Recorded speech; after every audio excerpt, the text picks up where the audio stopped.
Bonsoir. Bon partager vidéo tant bozokota. Bonsoir tout le monde, bonsoir. Bonsoir, bonsoir, bonsoir tout le monde. Na otanga bino na suka, na otanga bino na suka.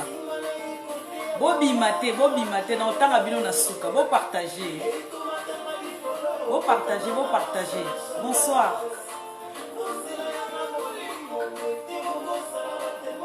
Bon partager.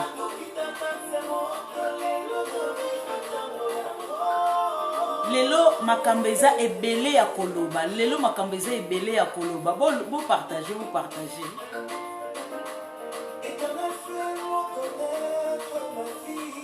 Bon partager.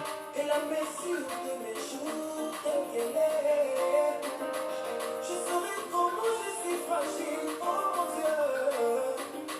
Cependant tu m'as donné le jour comme à la chose du mal.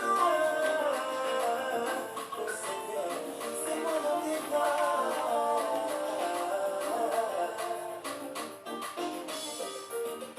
Tu es la raison de ma vie, Seigneur. Bon partager.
Bon partager vidéo.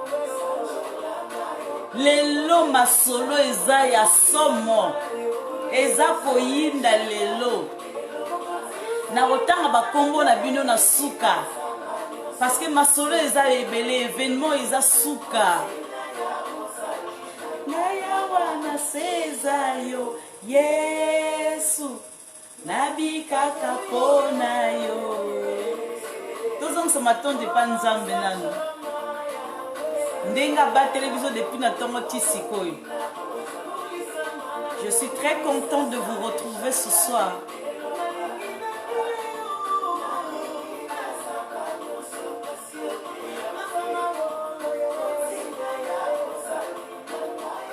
Na sezayo Yesu.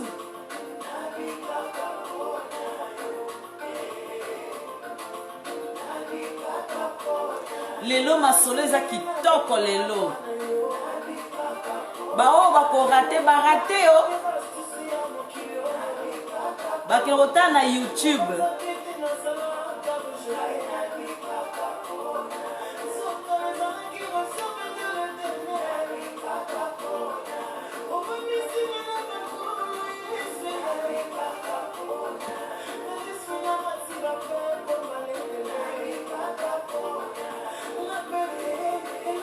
Bon partager.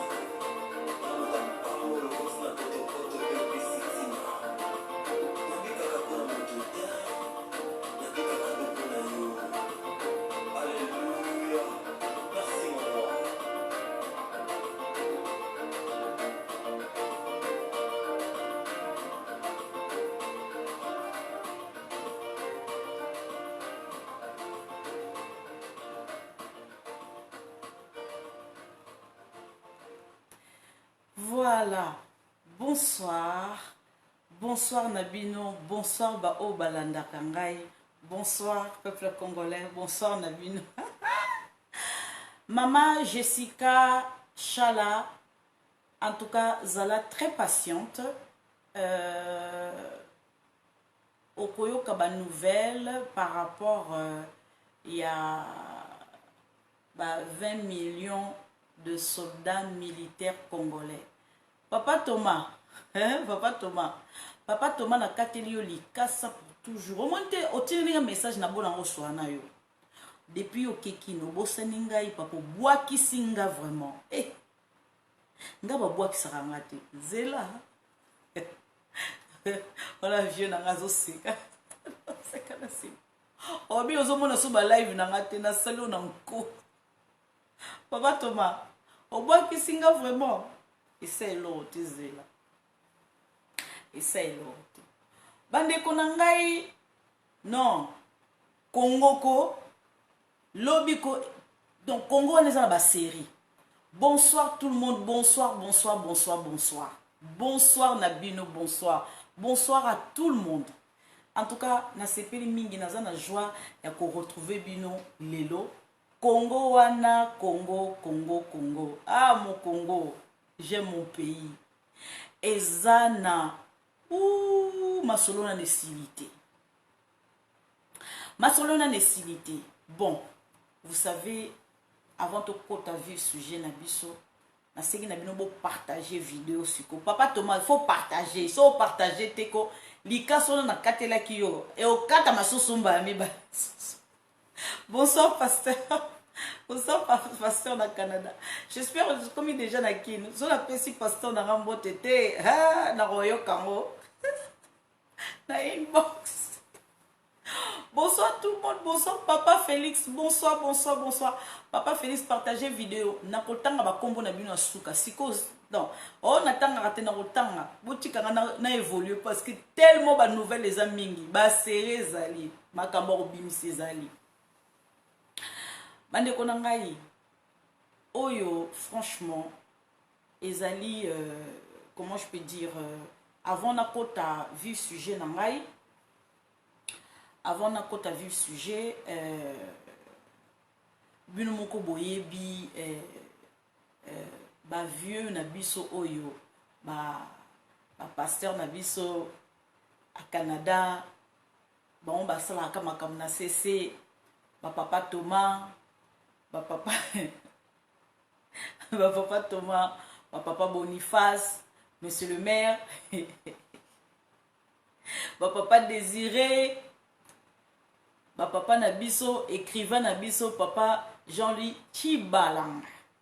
Boyebié, c'est un écrivain que connu, un écrivain congolais, donc il a beaucoup écrit pour la RDC, et puis Boyebi, œuvre Nassali pour la République démocratique du Congo. Papa Jean-Louis Chibalanga. Voilà, je le salue là où il est. Je le salue.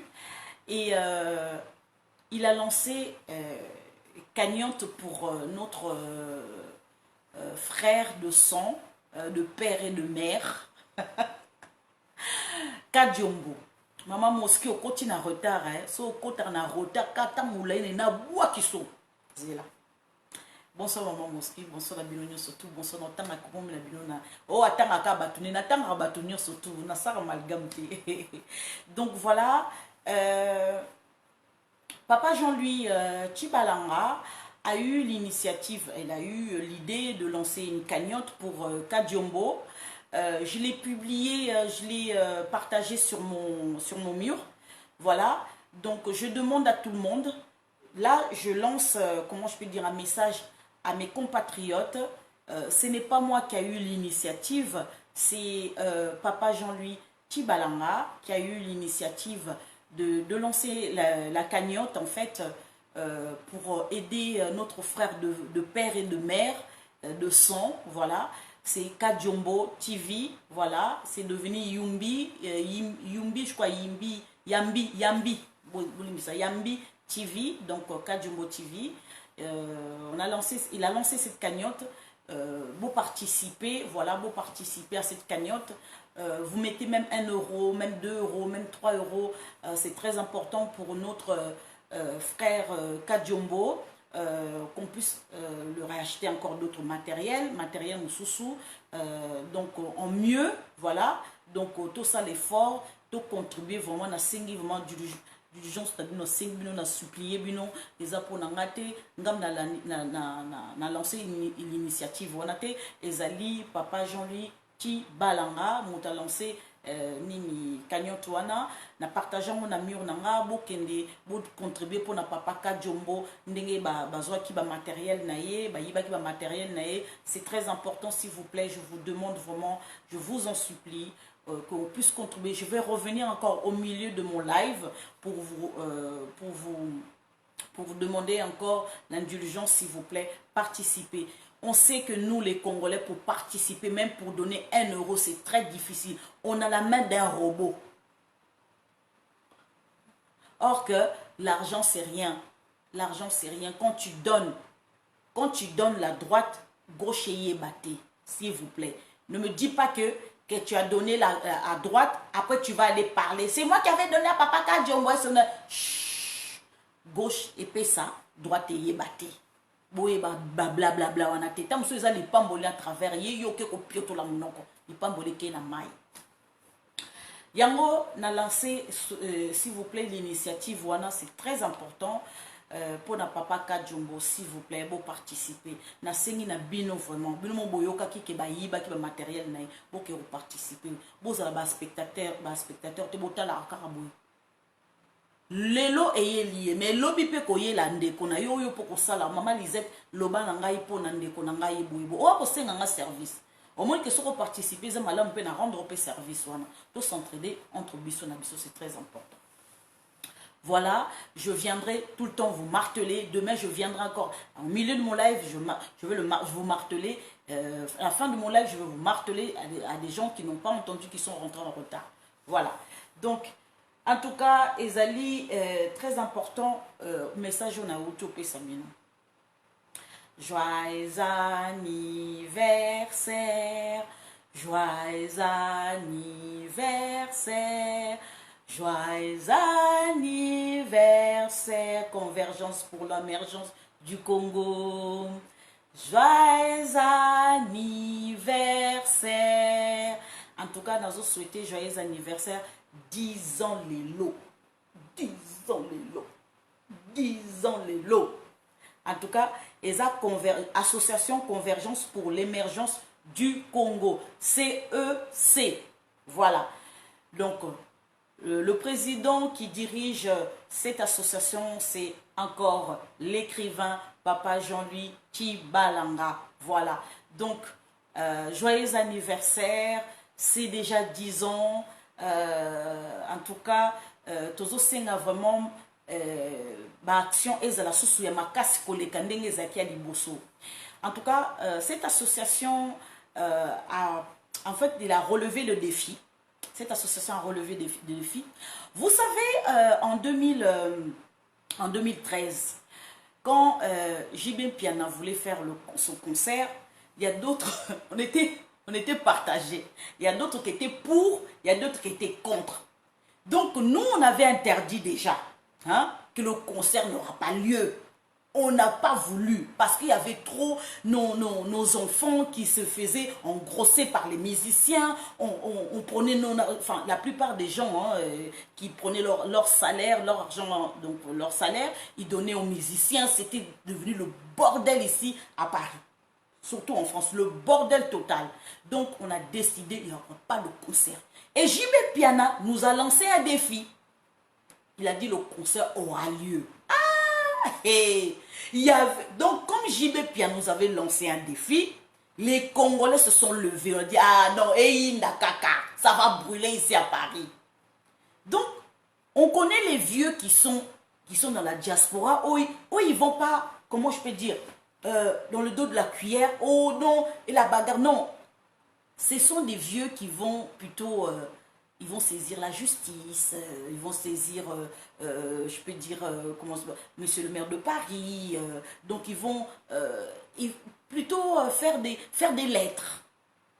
Mais nous, par contre, nous, on vraiment serré, bomana. Depuis qu'une époque, on a 2013, les Congolais vont voter que pays, Canada, États-Unis, Grande-Bretagne, Belgique. Toyaki ndongo, tobikato bomana, kato kata na kaka. Le concert aura lieu. D'autres disent non, pas de concert. Alors, l'association Convergence pour l'émergence du Congo a eu l'initiative, il y a pour introduire en fait cette demande que le concert n'aura pas lieu en justice. Voilà. Donc, JB Piana, Moutazoki l'initiative, on est à la Association Convergence de l'émergence du Congo. Donc CEC. Il y a papa Jean-Louis Tibalanga, Nabaton Sous Bazaki Nakati, Bavio Nanga Bazé Bélé Bazanakati, Pasteur Bazanakati, Papa Thomas Bazanakati, on a auto katele lika ça Papa Thomas, Oyanga Noir. Lelo, tout mon lipota. Donc bref, n'a pas papa Boniface, surtout. Donc bref, n'a papa désiré. Oh baébi papa désiré. Donc bref, bah quand ici nini, comment je peux dire, ma mémoire, bah quand ici dans le tribunal, le concert n'a pas eu lieu. Donc on avait évité le catastrophe. Donc tolinga qui kuto kufa, bah congolais ming bah kufa na Paris, papa les gens l'ont dit, mais c'est devenu sérieux. Il restait, je crois, une semaine, quelque chose comme ça pour ma Kambango. Bah bon katambango. Donc papa Jean-Louis s'est précipité. Cette association a eu cette idée de faire, comment je peux dire, d'introduire recours, enfin pas recours, mais comment je peux dire, d'écrire au tribunal, de faire entrer le truc au tribunal, et puis, comment dirais-je, statuer que le concert n'aura pas lieu. Donc, gagner, pardon, excusez-moi, Convergence pour l'émergence, gagner ni combat na bango. Donc, c'est qui déjà et Lokomoko Yamakasi, mais les Congolais n'ont pas en fait réalisé que Zaki association, il y a papa Jean-Louis Tibalanga, c'est lui le président. Et c'est pas fini. Et continuer les sous-sous. Donc, par rapport, il y a, comment je peux dire, Bolimbisa, n'a eu message, aïe, aïe, aïe, aïe, aïe, aïe, n'a eu un message. Voilà, n'a eu un message. Voilà. Et ça, les sous-actions sous. Par rapport, par rapport, il y a francophonie. Voilà, francophonie, message de Zoya, par rapport à francophonie, Boyebi qui est en 2012. En 2011, Kabila avait gagné des élections par la tricherie. Et ce qui papa était un tisséki, a gagné qui élection. 2012, Toyoka, Mouna Nazalaki président, Zaki Hollande. Alors, non, moi je ne peux pas serrer la main d'un dictateur. À Osaki Bissonaki ou Pakola Bissobeur. Tout le monde qui François Hollande, il était descendu au Congo. Il a serré la main de Kabila. Bissomoto Tikaleka Bouch Bekabu. Sikoyo, convergence pour l'émergence du Congo. Bango Basali Siko demande que non. Bah écrire, Boyoka, voilà le bakou trotté, hein. Boyoka Binomoko, pardon, Bolimbisa. Moko démarche Basali Koutou, je crois que France 24 ou France 24. La semaine prochaine, le sommet de l'Organisation internationale de la francophonie se tiendra à Kinshasa. Le choix de la capitale congolaise fait polémique. En France, un collectif a saisi la justice. Elle demandait la délocalisation du sommet dans un pays plus soucieux des droits de l'homme, une action avortée, comme nous l'explique Laure de Matos. L'OIF et son secrétaire général assigné en justice à Paris. L'association CEC et son président n'ont pas hésité à tenter le tout pour contraindre l'organisation à délocaliser le sommet de Kinshasa. Nous trouvons que c'est scandaleux et même indécent que la francophonie aille se tenir dans un pays endeuillé par leurs millions de morts, endeuillé à cause de la guerre, endeuillé à cause des voix électorales volées, endeuillé à cause des violations massives des droits de l'homme. Ça sera une honte. Les missions de l'OIF vont bien au-delà de la simple promotion du français. Ces États membres, dont la RDC, se sont engagés à plusieurs reprises à défendre la paix, la démocratie, les droits de l'homme. La déclaration de Bamako, signée en 2000, donne même des moyens d'action à l'OIF pour agir lorsque l'un de ses membres ne respecte pas ses engagements. C'est sur cette base que les avocats de CEC ont plaidé, rappelant que l'OIF a même déjà délocalisé à 2 reprises par le passé le sommet de la francophonie. Le secrétaire général de l'OIF, et il a fait un bon travail pour ça, a dénoncé les situations récemment au Mali, en Mauritanie, en Guinée-Bissau, plus en avant à Madagascar, lorsqu'il a délocalisé le sommet qui devait se tenir à Madagascar pour le tenir à Montreux en Suisse, mais il se refuse toujours à le faire en République démocratique du Congo. L'initiative de CEC n'a pas abouti, mais elle a fait l'unanimité au sein de la diaspora congolaise de France. Le collectif RD Congo, lui, a multiplié les rassemblements devant le siège de l'OIF pour dire son incompréhension face au choix de la RDC comme pays hôte du sommet. Comprenez bien, nous ne sommes pas contre l'OIS, nous ne sommes pas contre le sommet, mais nous sommes contre la tenue du sommet à Kinshasa. Boycotter, délocaliser le sommet ou demander à François Hollande de s'y faire représenter. C'est la position qu'a défendue ACAT, l'une des rares ONG internationales à s'être publiquement exprimée sur la question. Pour nous, symboliquement, il était important que François Hollande ne s'y rende pas, surtout s'il avait prévu de faire un discours historique sur la politique de la France en Afrique, un discours novateur. Il ne semble pas opportun de faire ce discours à Kinshasa, alors que la situation des droits de l'homme est catastrophique. D'autres organisations espèrent au contraire que le président français profitera de l'occasion pour ouvrir un vrai débat courageux sur la situation en RDC. Joseph Salomon Mbeke, notre invité, bonsoir. Merci d'être avec nous. Alors vous avez... Voilà, Natchenio Sotouté, Bomoni reportage Wana, et par la suite, action Oyo, Papa Jean-Louis a entamé, sensibiliser, combattant, commis ça marche marche à partir de là mouvement et soulèvement populaire donc soulèvement populaire a on a diaspora biso to telemi to comme ça là marche et bandi na Paris et comme na Bruxelles et que na Grande-Bretagne et que les États-Unis Kabila dégage Kabila dégage Kabila dégage.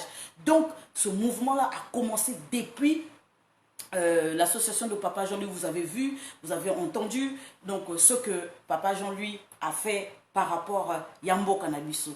Donc c'est très important, c'est un homme qu'on doit chérir. Et la prochaine fois, Papa Jean-Louis, j'ai dit, on t'attend avec ton prochain livre qui va faire un scandale dans notre pays. Ça sera un livre que même eux-mêmes les Blancs vont s'arracher dans le monde entier parce que chaque Congolais, nous, on nous accuse de fois de ne pas lire, qu'on n'aime pas lire, mais ce jour-là, même un enfant de 5 ans va ouvrir ton bouquin, il va le lire. Ça sera un scandale parce que chacun voudrait découvrir qu'est-ce qui s'est passé par rapport aux élections, qu'est-ce qui s'est passé à Sanko, qu'est-ce qui s'est passé pour la Katumbi. Donc, Papa Jean-Louis, ton livre, on l'attend avec patience. Moi, la première, j'ai besoin de dévorer ton livre. C'est très important. Je sais qu'il y en a qui vont se mordre les doigts. Ça soit le camp de FCC PPRD, ça soit dans le camp de Cinco catholique. Cardinal Amboro, je te salue là où tu es. Ton silence radio là. Cardinal Amboro, ça va être encore silencieux. Boyanguinois, joyeux anniversaire aux convergences pour l'émergence du Congo. Voilà, le CEC. Voilà, donc voilà. C'est dit. Rentrons dans le vif sujet. Voilà, peuple congolais, Binomoko Boyoki Makambo Oyo Nalobi. Voilà, tokota siko na vu sujet na biso moko bandeko na ngai bino mo bomoni na Assemblée nationale makambo oyo eleki ndenge babengisaki Assemblée nationale ba insister pour balongola immunité ya ba collègue na bango. Mais malgré ça bamoko bandimaki balebi ke baza innocent bandimi balongola immunité na bango ba se présenter à cour de cassation. Donc pour ça ils ont dit qu'il n'y a pas de souci. Mais ce qui Matata Ponyo zaki innocent quand Matata Ponyo était à Conakry, pourquoi il a dit non? Nazo que se présenter na justice à mboka nanga. Siko e komi siko komi ko bomba na sima Sénat. Bandeko, vous savez, Sénat et Assemblée nationale et le Komboso a sali. Est-ce que vous voyez que Daniel Safou va convoquer qui est déjà la justice. Moutou a sauvé Daniel Safou ezali Mbosso. Moutou a sauvé Daniel Safou ezali Mbosso. Qui tribalisme ya Daniel Safou et Souki Awate. Et que Moussika. Daniel Safou, je me rappelle, il avait insulté les Balouba. Daniel Safou, c'est quelqu'un, il va recommencer. Il n'a pas recommencé une fois ou deux fois, plusieurs fois.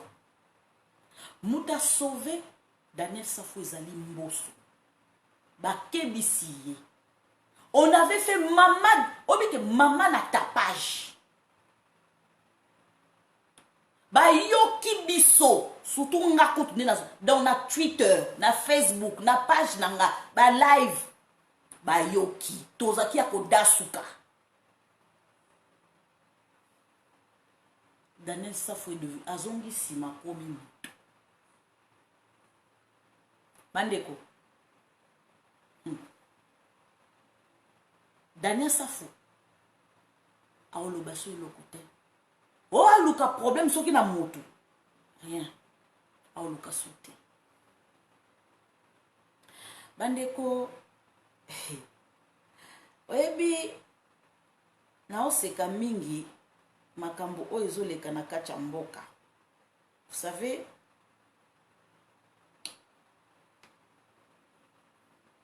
président Félix Tshisekedi bazomone kaza ya coincé.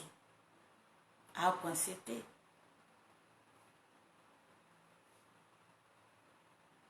Gouverneur ya banque centrale. Bazo Kesiko.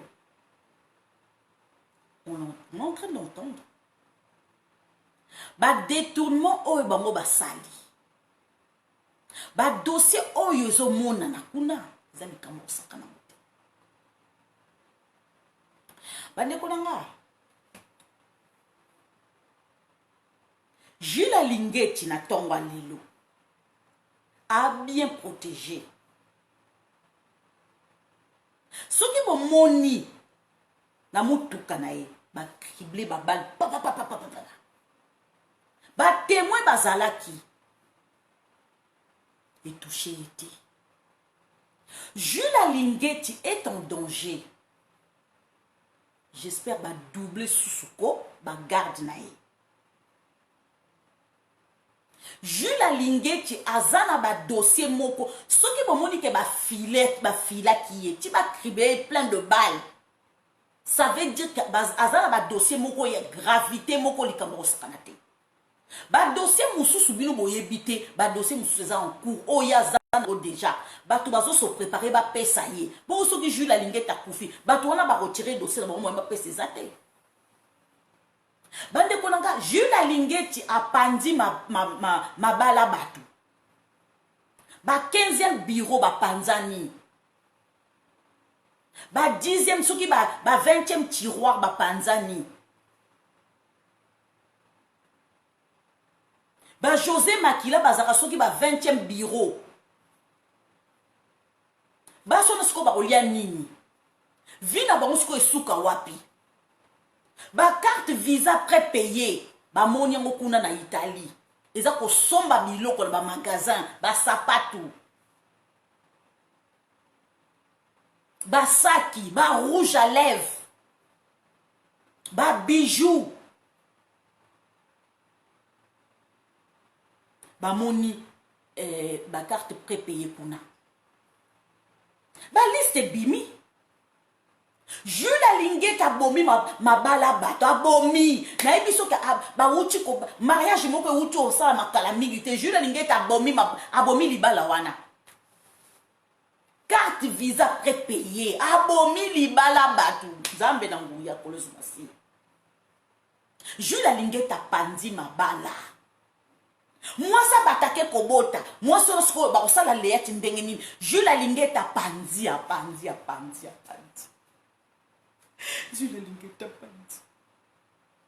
Jules alingi pandi libala ya cardinal Ambongo na mama Marie na Bikoro. Je te salue. Apandi. Jules alingi pandi. Ba école fictif yango edaka bana ya ba prêtre ba école wana o ba nzambe apandi. Jules alingi pandi nani, comment je peux dire, libala ben sole na Paris bana na ye apandi. Jules alingi mabala cardinal Ambongo azolela mama Marie na ye na Bikoro. Jules alingi bakamnose mabale mwangani bana batu bakokende wapi bazangi bandako bakotonga bandako ndenge nini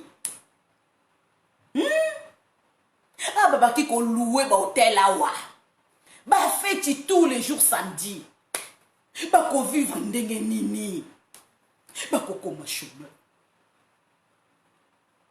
bakolia balocation familiale mama na nganzambe tokokani bakoya koteka mama ndako bakoteki bandako bateki omoni mwasi moko atekaka soki boye tango bomonaka bino bakongolais tango bomonaka bajeune fille moko baza kofinga na entre bango na bango bozoyeba te bajeune fille wana bagéraka bango na Congo bozomona bajeune fille wana batissage milayi ndeti bamami wata ozoyeba te kaza makambu ya moko oyo azaka kuna na Kinshasa ozoyeba te asomaka biloko ndenge akoma ndenge mwa jeune fille moko aza na Paris aza kofinga bango wana baza kofinga kaka na kati ya réseaux sociaux ozoyeba te ke mwasi ya nani bagérake kuna na Congo ozoyeba te libale mwangani mwa fille moko boye azaka na boza ko bino nyonso bamati vu bozokendeka kotalaka bafio bafinga na kawana bango wana makangu ya baministre wana bamiyibi o mwasa libala me oyebi te ke tanga kendaka Kongo akizaka makangu ya intel ekomona na ye bokende sukutala bango bino boli biyoka tango bazosala ba direct baza kofinga bino bolingaka biloko ndengwana tala bato Jules alingeti bakanele te ndenge nini tata bato aza kopanza apandi surtout apandi Makila José Makila ye mabe na mama ndako ezosimba te akene pa maîtresse soki maîtresse wana kokita te pa maîtresse moso ye donc ye kaka bo lelo Jules alingeti aza kopanza mabala ya bato aza kopanza babi akufa kaka nzambe mokonzi abatelaka mwana na ye ntango nene nekoki te kokoka mpe sikoyo te boyangi noir akozala plus protégé ke mabunda Jules alingeti papa yo leki bango oza likolo di bozomona ba jeune fille moko na kati ya ba réseaux sociaux baza kofinga na baza kosanda azane makangu ya mutu moko bosiko ba carte visa on esili tokotala sikoyo moi sikoyo soki beauté moko achaka mo ya movat soki ya teinture soki ya pakolaka bomona okoma mwindu mikolo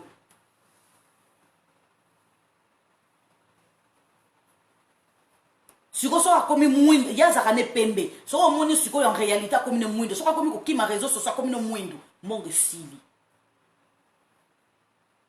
likambu oya Jules Alingeti balingi ba assassiner Jules Alingeti lelo parce que ma bala ba dossier oyo mususu scandaleux ezali nane bimité o Jules Alingeti so azango na possession na ye mususu eza pembeni o nane bimité o kaka ba carte oyo ka ezaka demi eza demi bokoyoka eza demi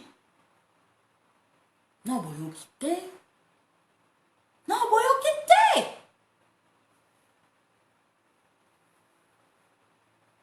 Jules Alingeti papa conseil nga na kopesa opanzi libala ya cardinal na mbongo na mama Marina Bikoru tokos ya mosengo ya ko nourrir bana bango kuna na poto tokos ya ben sole kuna bane nguluba o balata pyjama na photo na kreke tokos o na monseigneur utembi yekuta laksaka bana te me azana ngo tokos ba mususu bazai bele kuna me muto afiotola ka munoko cardinal mbongo mobala mama Marina Bikoru silence radio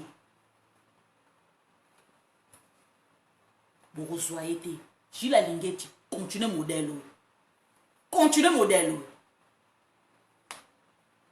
bande konangai toza kokoba se kokoba toza kokoba se kokoba bande konangai tovanda kabwe pou Lisa Patterson yem tazali responsable à droit de l'homme aye na Congo c'est une américaine aye na Congo sikoyo aye kokutana na Sam Lokonde aye kokutana na ba Martin Fayulu Senko ba comment je peux confession religieuse oh ya nzambi ba kotundu kawana donc ba onyo surtout ba kutani bakutana comment je peux dire ba député ba sénateur ba mboso ba onyo ba kutani Lisa Patterson azali comment je peux dire parmi Batoyo ils avaient vécu dans le temps de Mobutu dans la dictature il y a Mobutu en 1990 na époque wana donc azalaki donc yema mona ki répression ya Mobutu ndenga baki kotinda basoda ba boma population donc baki komona en tout cas droit de l'homme ezalaki te baki Mobutu baki ko respecter droit de l'homme te ni Laurent Désiré Kabila ni surtout pire que Kazembe Rebi voilà donc elle avait vécu en 1990 na époque na époque wana 1990 je crois oui voilà à cette époque là donc à mon aki yemoko na misu na ye que par rapport yemoko sali a évalué par rapport à 1990 jusqu'à 2021 yemoko moni progrès makasi c'est la elle était étonnée de voir effectivement que le président Félix Tshisekedi respecte droit de l'homme, azo respecter droit à être humain. Donc même tout mon délai yemoko azakolobaki, il y a eu beaucoup de progrès. Ça alors, donc azo mon kende baso ko a séjourné na Kinshasa, bino bozala ki na bino pongi autant bozo rêver na bino bozo finga bino, il y a séjourné ki na Kinshasa, na yoka na Kinshasa.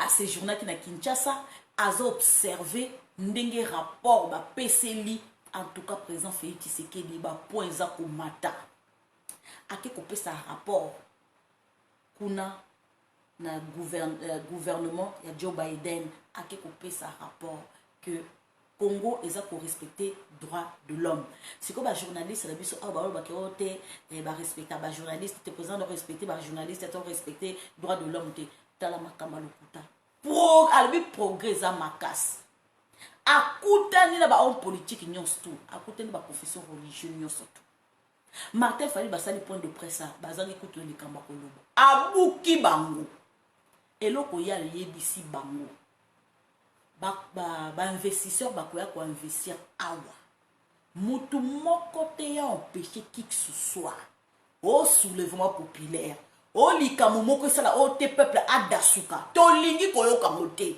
moko kosala ngo il faut boyeba ke bako yeba kokanga ye tant nazoyebisa bino ke baki partenariat oyo ya biso wela lo baaméricain wana tala ezali ndako baaméricain o te biso moko bacongolais tokoluka président na biso tokotya ye wana nga nayebisi bino biso c'est pas nous qui choisissons notre président c'est pas nous yo na ngai ntango tozalaki kutu na lola kuna bakokola biso bazalaki bango babindelesi basalaki makita na bango na 1884 basali déjà réunion na bango ndenge bakokabola Congo moko na moko azwa parti na ye mais bamoni ke soki moko azoki na parti na ye ça sert à rien batika mboka moko géré bapesi mboka moko significatif mboka moko tina te nzambe vraiment toye kokwea na mboka moko boye nzambe pourquoi sali biso bo to kokwea pa Belge tokwea ta ba anglais te ba gérer biso ndelo to koma musika bakoki kopesa biso héritage ya bonga bakoki kopesa biso héritage ya kimuyibi parce que Belgique c'est le pays le plus corrompu na kati Europe yango bomoni corruption eza na kati na biso ebanda depuis soki ni l'époque coloniale ebanda depuis corruption ebanda depuis l'époque coloniale bango to bakotisa biso bakotisa na kati ya Congo biso toyebaka corruption biso toyebaka koyiba biso toyebi kosenga nzambe yebuka bisenga bakopesa yo luka okotrouve biso toyebaka corruption te biso bakongolais toyebaka corruption te mutu bayekolakisa biso corruption eza nde babelge babebi biso corruption na kati ya Congo totika na héritage fale Grande-Bretagne azwa biso nde toke musika héritage ya babelge na bafrançais tozwa ngo oui, il faut dans un diplôme. Pour la réussir dans un diplôme. Pour la réussir dans un diplôme. Et même en Akacha France, Makambe Balouki. Makambe Balouki. Si c'est mes Balouka 9. Et comme que soki aussi d'études là, il faut avoir une expérience moko boy. Il y a un moment où ça ba job de l'été pour na ba étudiant, soki ba travailler pendant mois de juillet août, moi expérience moi musala, il y a un monde la salaki. Parce que yo non au travail aux yeux ba diplôme là au que le loka musala, tant musuro c'est pla musala on te monokimi. Au monde ko tia ba entreprise en difficulté. Moi nanga kuta bana ko travailler moi nanga moi ça bana ko travailler à âge à 15 ans. Tant tu sais quoi assisi classe nae bata la CV boy bourré au salapi na salawa moi na à peine elle a 23 ans ma fille elle a 23 ans. Avant na CV moko bourré avant kuta ça qui makina à sala na place belé ba job de l'été à sala yeso ko tindi bwake ozongi moi na moko luzitu. Oh, crise adolescente. Crise wana kutute.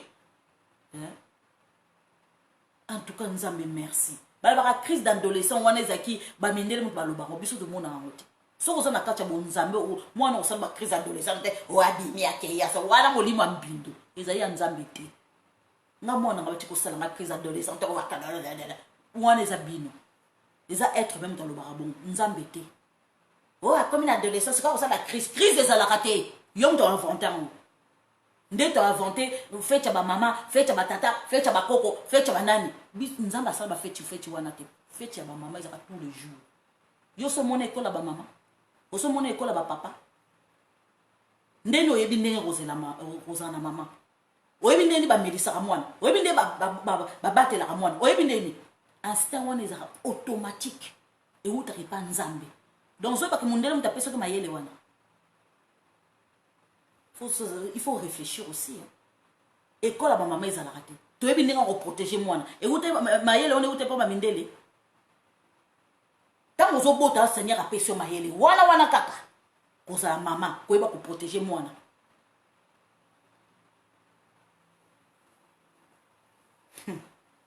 Bande konanga. Congo, tu hérita biloko moko tsokende kini. Zambi. Bande. Moi, Soyo, Lisa Patterson, à l'objet que présent fait c'est qu'il y a du progrès. Je l'encourage de continuer comme ça. Déjà, ils ont point. Bah, yoko ce qu'on va sanko. Bah, fayoum. Yoko, na mbumazo le sali.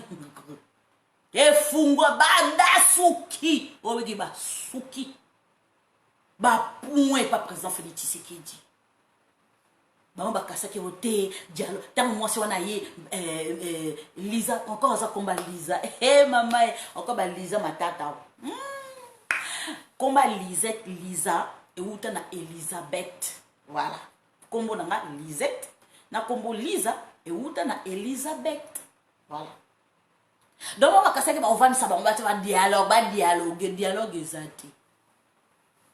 dialogue eza te progrès kitoko asepeli boyangi noe to continue bandeko na ngai eza na esengo nasepeli komona ye soki Jason ye yo mwana oyo komona yango oyo na olanda ye sur Twitter soki Jason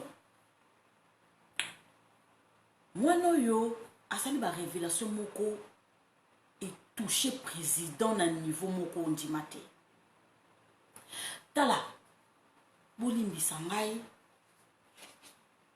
nazolakisa bino video oyo esali ngai pasi mpe mawa bolimbisa eza koya bolimbisa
Parce que ce n'est pas une telle procédure, des coups de balle, etc. Même nous qui sommes des passeurs de droits humains, vous avez dit comment on a tiré sur nous. Donc des choses comme ça, on ne peut pas tolérer que ça puisse continuer parce que les gens, lorsqu'on voit de telles barbaries, des dérapages du côté de certains hommes prédicateurs, eh bien, on ne peut pas tolérer ça dans un État qui se dit État de droit. Donc nous réclamons la libération pure et simple de tous ces enfants-là. Ils sont plus de 20. Une trentaine d'enfants. Vous avez vu comment des types venaient avec des enfants, ramasser de tout bord. Et puis c'est la violation de toute procédure. Donc nous allons suivre et nous sommes en train de réclamer que tous ces enfants soient relâchés. Merci.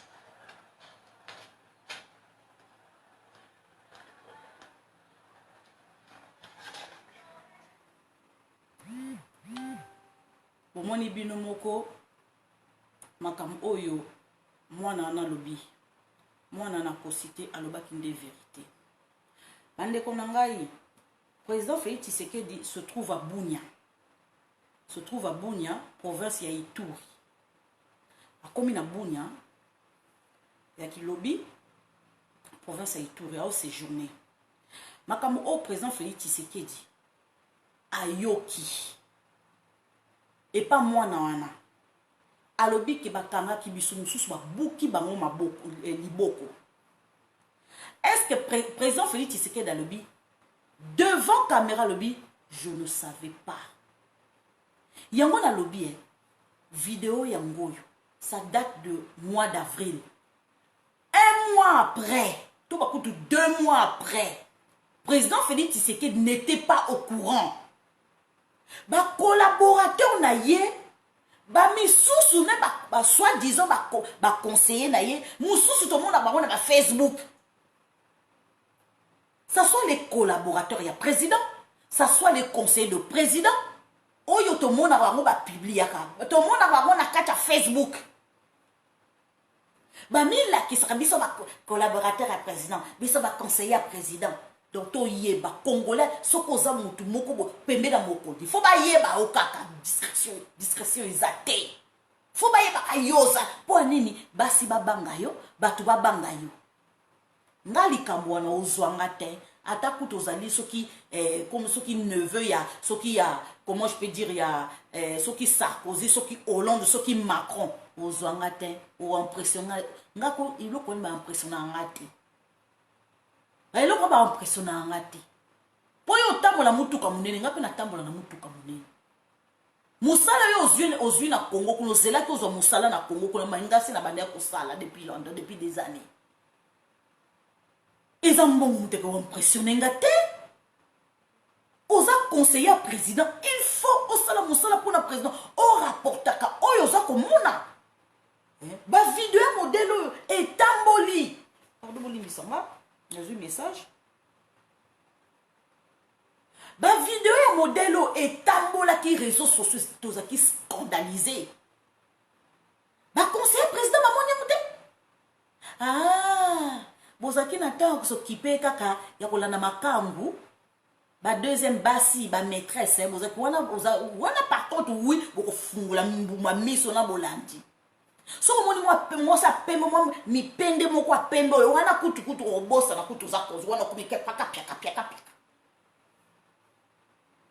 mais biloko yo au lieu ozwango o memela mokondi okuganya ba point mingi on se renseigner biloko ndengona obi ke oko gagner respect makasi envers mokondi mais ba congolais ba yeba makambo wana te tango ba longoli place à mokondi place siko mayele ne zongi mais tango aza pembe na mokondi mayele ne kenda yazo wela kaka kusama business kozama mbongo moke kotonga ma mepai pona bana nanga saucissola soit disant ba collaborateur communication exacte. Communication exacte. Batouana balingara bisote. Sotunga, je m'en fous. Olingango lingote, rien à faire. Yoso linginga te peuple linginga.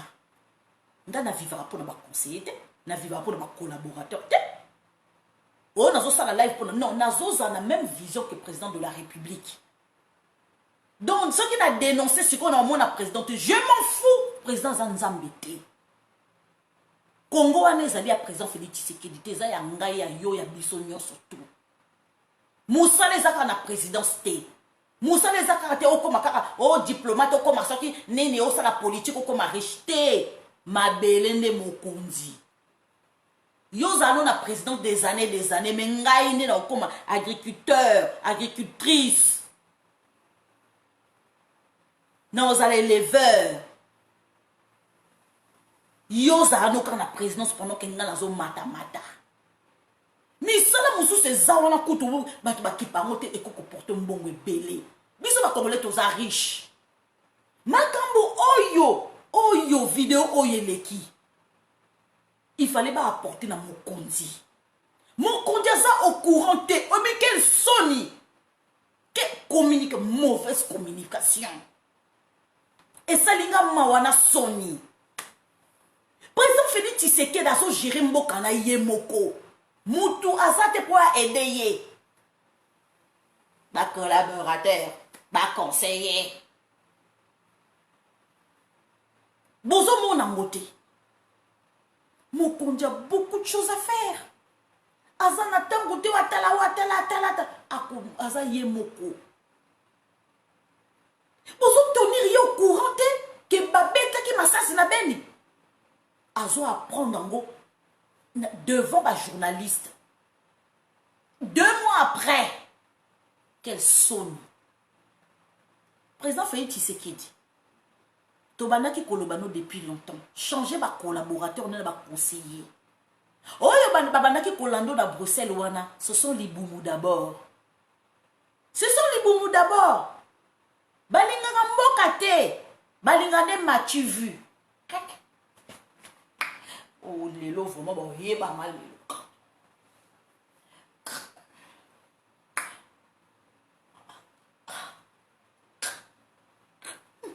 Na pona na video moi kitoko na tinyo siko bato siko na tindi siko na tindi ba photo siko bato bazotia j'aime oh, tu es kitoko, tu es belle. Alors que na sima ya bani ya kolaiko na bia elle se prend pour qui c'est là.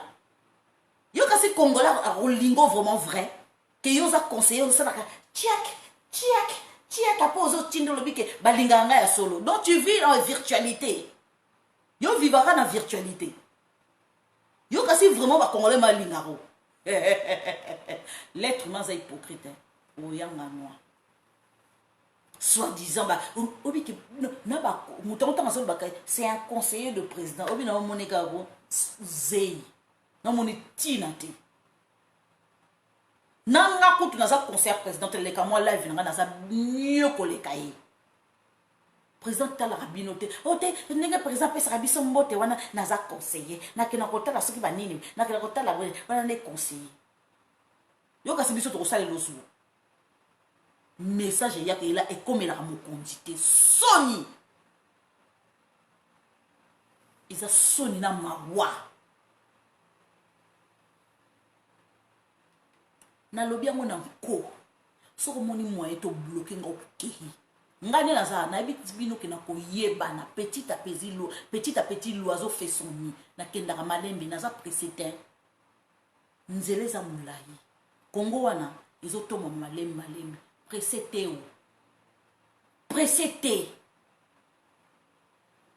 il faut pas à pas bande kolanga président Félix Tshisekedi be salinga pasi mwana wana zolobake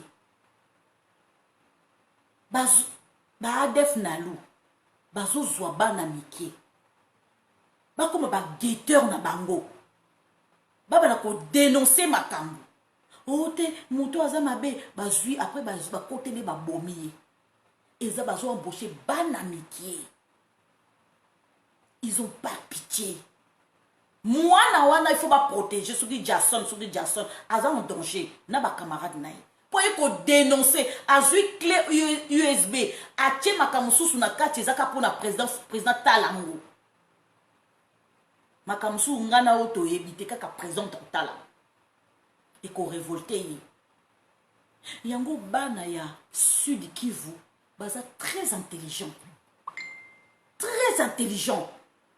bana ba mayele malgré guerre ezakuna na est na bana balingaka ba classe batangaka oya biso ba kinois yo président moni te a ba kinois bazo bana bino bazo tanga na poto oya biso tozo kembe président boniko biso to tanga de ba mère biso balesa biso te tala politesse a modèle wana yango tana yebisa ki binoko soki Rwanda ezalaka kaka frontière na Kinshasa ndesi to kenda to ko na Rwanda.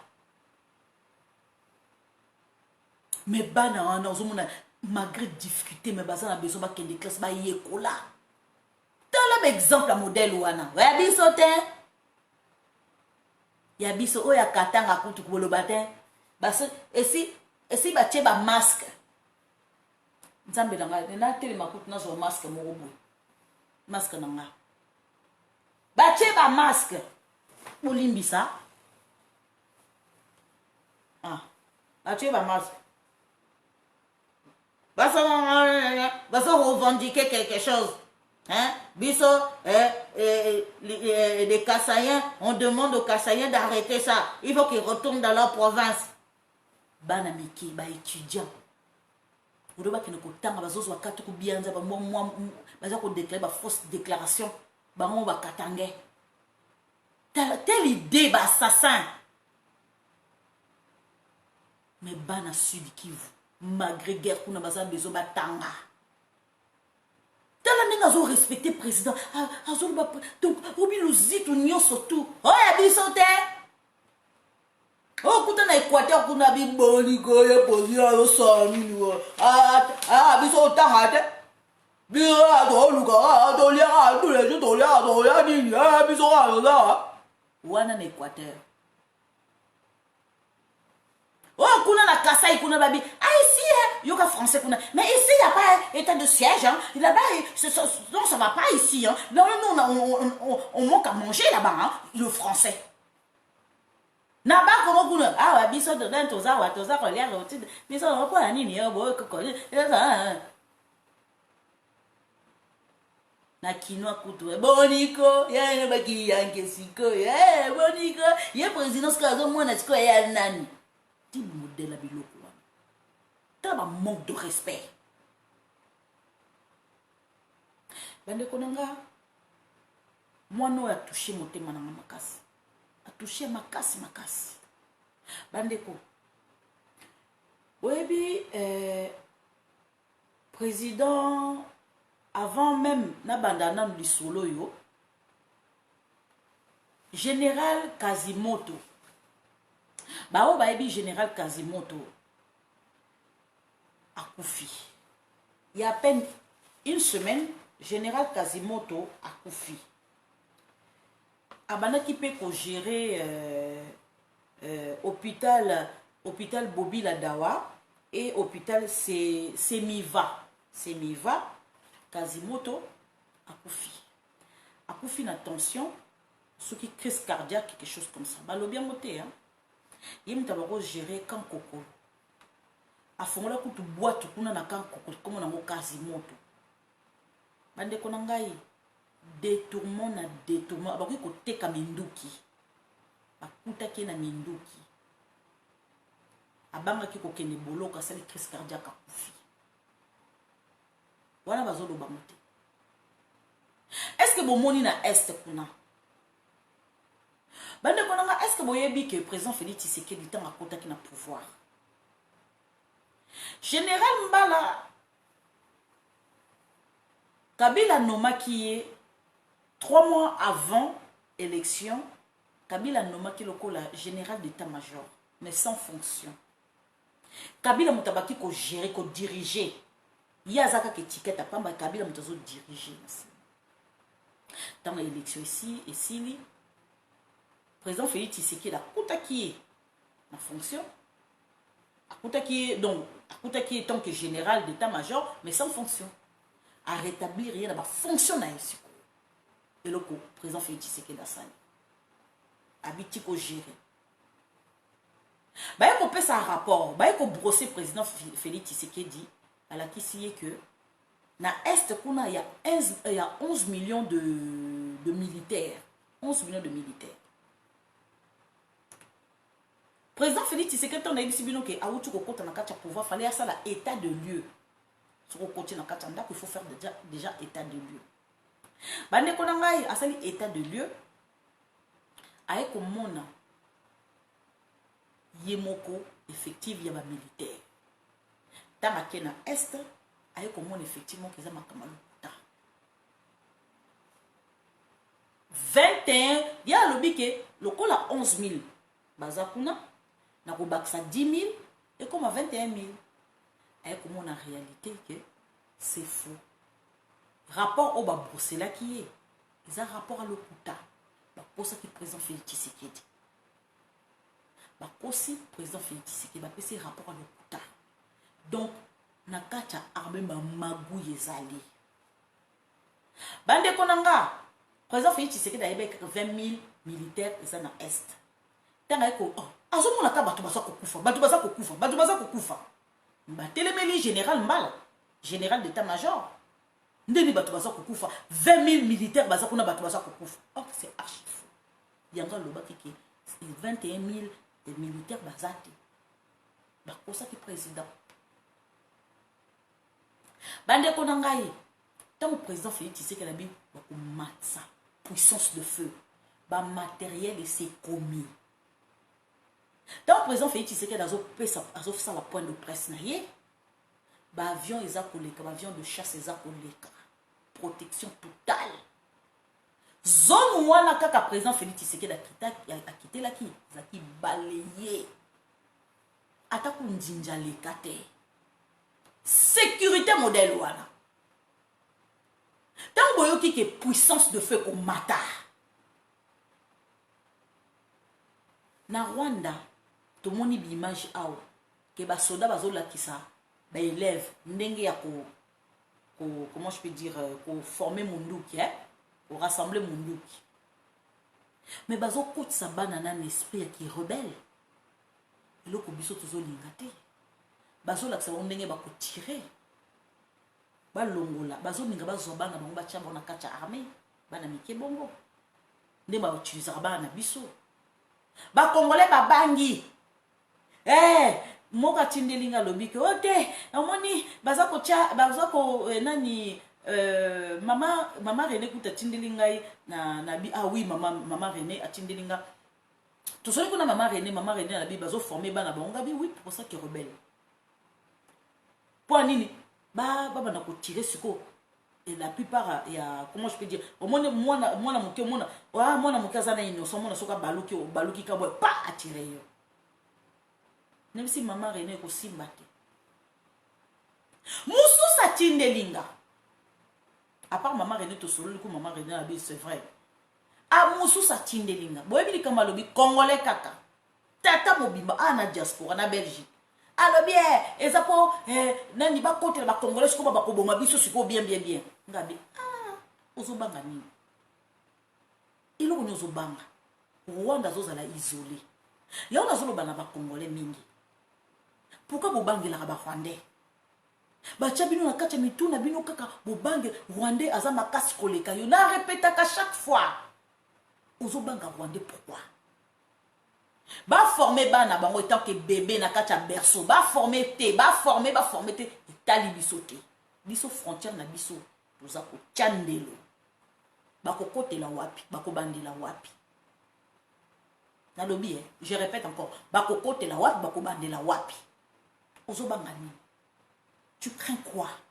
ilo nozobanga likamuke kolenga Rwandais bakosala nini puissance de feu et mati est-ce que ba Rwandais bazosa quelque chose bozoka sous ba troupe ba armée ou bazobo masusu tozo récupérer ba localité 46 localités to récupérer ils ont impressionné Kabila Kabila Salata a récupéré ta localité mon côté au président Félix a récupéré 46 mais ba congolais bozo banga ka Rwandais ti wapi ba former bana bango na berceau ba former te tali bisoti biso zota la mboka na biso tota ndenge to blender ba frontière na biso point barre. Tant le président Félix Tshisekedi a lobby que n'a ko répondre na ndenge mususu na Kagame na ba canal mususu bozo mona côté Museveni Malawi Afrique du Sud nani susu Kenya tant zo s'associer na batuana misika na Tanzanie ça veut dire quoi atangi Rwanda te ça veut dire nazo isolé ba na choite photo wana ba yebi ke ba congolais ba kozongo ba partager entre bango na bango ba congolais ba kobanga na obanga kongo yaka to kusilisa bino Rwanda eza lokwa matadi to koteli to yiti bango ba kokana na Ituri bakokana Beni na Goma non iloko ni bomba bobangani toleka bandeko nanga tant le président Félix Tshisekedi a ma tous ekoya puissant dans la semaine à venir ba tous ekoya essaye de beaucoup ma tous eko et c'est commis déjà ba militaire ici ba kiti bozo mona moni ba militaire ici ba kiti bango nyonso bakomi kolenga bandeko nanga nozomona likambo moko soki ete osoki président kosala eloko te président aza kuna te likambo sénat sali esali badepute somo badepute te biso tosala oko basénateur te basénateur basatendre obi réaction population ko bamoni ke biliaki biso bikoki sénateur baza kobanga là sabino que l'IGF Gilles Alingue tabomi mabala matata pona lingaka kima na ye déjà koyeba septo matata pona zo linga kima préparation ya fuite na Shadar balingi bakima bo surveiller matata ponyo alinga kima ako kima kate matata ponyo baboyeli azonga alinga azonga Guinée après na azonga akokende libela boke aza avanda wana bo surveiller matata ponyo. Ah oui, président Félix Tshisekedi bon ba moni ki président mbosoko mbosa sa obi ke ba bengeke ande konangaye. Est-ce que vous avez remarqué quelque chose? Je vous pose la question, hein? Est-ce que vous avez remarqué quelque chose? Bomoni souki nanga hein? Bientôt le 24 juillet non ça 48 ans. Hey, Nzambe na nguya. Est-ce que bomoni souki nanga ya pembe naturel na tchaka nanga oyo mbote o souki ni souki botali mboso souki botali bati lukuebo botali anani Alexis Tambwe bato nyonso na ba mova sakani na ba sheu kitundu bango nyonso baza na suki moindo mutu moko aza na suki apemba za te oyebi que concurrence à modèle on a depuis des années natal la souki na bon natal ta souki apembe za la kanté. C'est des vieux qui s'assument pas. Bami cool, ils s'assument pas. Souki apembe za te na bamboso wana. Bango nyo surtout yombo na yombo. Po ba yebi ke soki ba kamati mo ba jeune fille non moi papa mokolo moi mukazo caressa bi vieux. Na moni soki non ezaki quoi vieux. Ah bien, moni ngana bota ma bongo za na ka naturel soki apembe. Ba vieux na ba kola raté. Ba vieux mboso wana ba baati lukwebo surtout baati lukwebo monoko mulayo. Joker makamba sali biso na sina yete pardon bomoni est wanako toza ko récupérer est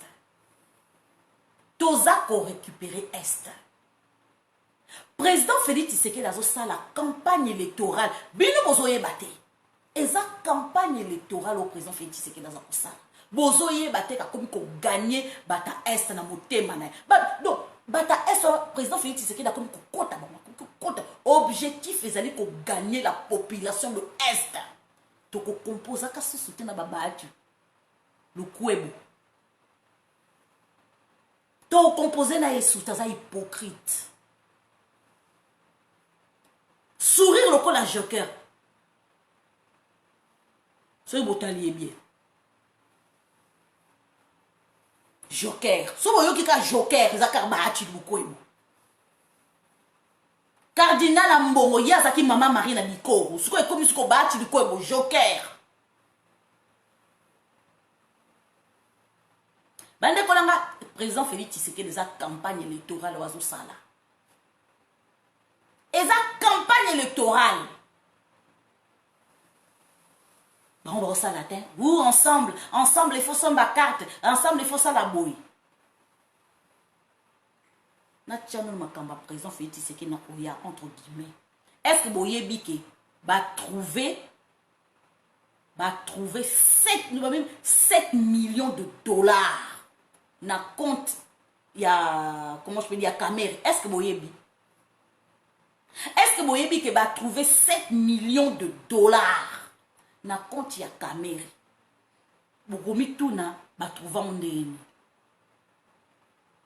na ba paradis soki offshore soki place batiaka mbongo na bango ko ba paradis so ba option parce que ba paradis so kini ni pampers so kini pampers so kini na bango pampers parce ba kini ko tia ba paradis fiscaux bande ko ngai boyebi ke mafia pardon bolimbisa mafia sicilienne bolimbisa zo gratter ngai la mafia sicilienne bon toyebi ke comment je peux dire les mafias la façon bango ba opéraka par exemple Lisette première lettre il y a Lisette ça n'appelle cet exemple lettre comment je peux dire alphabet tout le baquet Lisette na chiffre ezali lettre 12 tu vois na Lisette elle ezali lettre 12 par exemple I eza lettre ce qui 15 ce qui E eza ce qui lettre ce qui 6 ce qui quelque chose comme ça bon moni donc atie kombo na ye epesi ba chiffre siko na ba code wana siko ba mafia ba opéraka bongo ba fongola ba compte na ndenge wana soki Daniel soki Roger ba lettre wana soki lettre de ça soki lettre soki 24 il faut ébaquer eza R ou soki E soki A soki 1 ezali A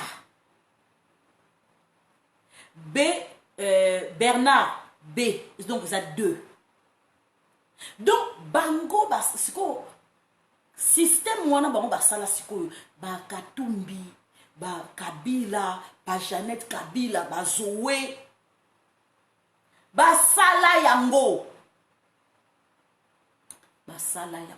baye ko retrouver 7 millions de dollars na compte ya caméra salamunga akoda bosiko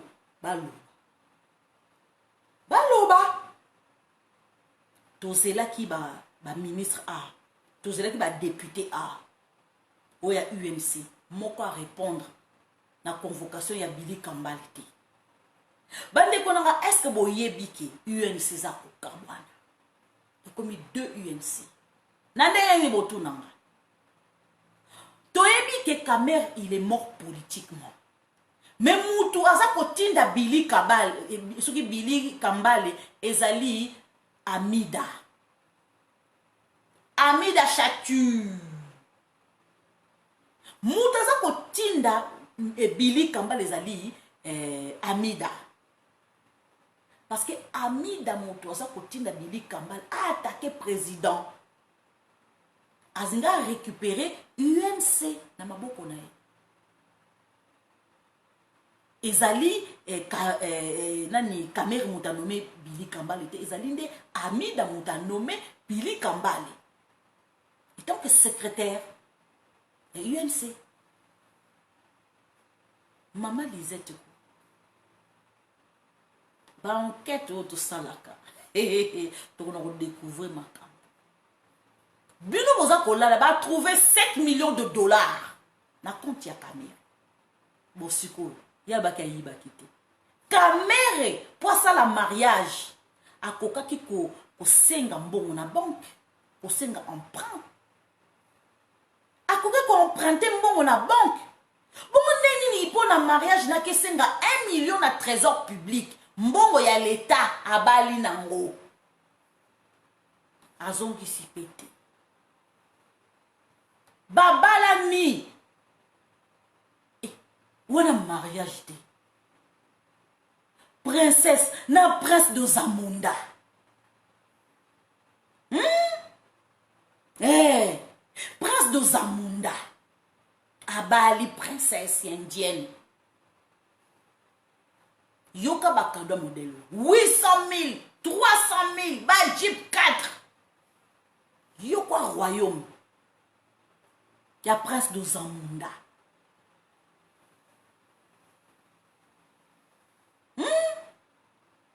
le prince à Kinshasa et ça prince à New York le prince à Kinshasa ou le prince au Congo tout ça ba tentete na ba tantine bande konanga Camer a emprunté 1 million de dollars na trésor public, na banque té.